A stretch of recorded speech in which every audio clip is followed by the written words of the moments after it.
With this event each year, we have an opportunity to look back 100 years and be able to remark on how things have changed from 100 years ago. The passing of a century makes all the difference. The year 1911 saw many amazing changes that happened, and there are many notable people that share a birthday in 1911 with our centenarians. These range from Ronald Reagan to Liberace, and I thought that's quite a combination. They don't get mentioned together very often. 1911 was the first year that Chevrolet began producing cars. It was the year that the Mona Lisa was stolen from the Louvre. And the Aztec city of Machu Picchu, one of the great wonders of the earth, was rediscovered after 350 years of being lost. 1911 saw the world getting smaller again as the South Pole was reached for the first time. And it was also the first time in 1911 that the airplane, which was still a recent invention, was first used to deliver mail and was first landed and took off from a Navy ship.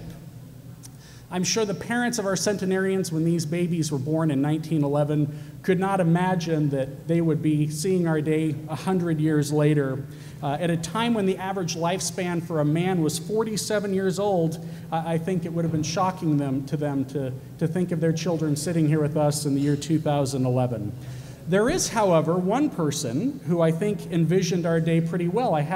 I came across an article, an interview that was done with Thomas Edison in 1911, and they asked him to predict what life would be like in 2011. And it's some pretty amazing things. He said, in the year 2011, such railway trains as survive will be driven at incredible speeds by electricity, which will also be the motive force of all the world's machinery, generated by hydraulic wheels. I think that's a pretty bold statement to make at the height of the steam era. Man of the future will largely scorn such earth crawling as trains. He will fly through the air swifter than any swallow at a speed of 200 miles an hour in colossal machines. I think the only thing Mr. Edison got wrong there is he underestimated the speed a bit, but he got the concept right.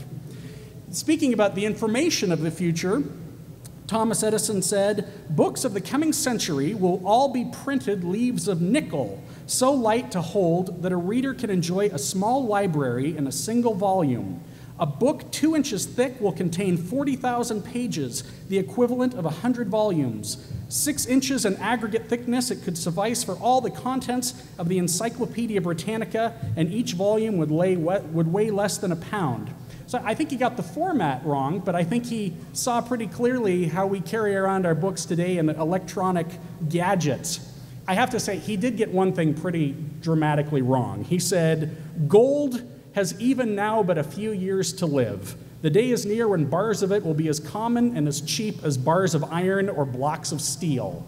So I'm sure with gold currently hovering around $1,700 an ounce, it proves that even the Wizard of Menlo Park couldn't predict everything right.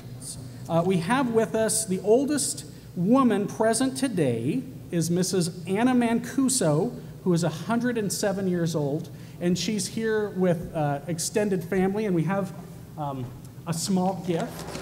Our oldest gentleman here with us today is Mr. Russell Johnson from Farmington, and he is special in a couple of ways. In addition to being our oldest man present here today, he has also brought with him his bride, and we don't often get our centenarians and their spouses. Now, she's only 98, so we're going to make an exception and let her come in today, but we're so grateful that the Johnsons could be here together today and like to acknowledge them.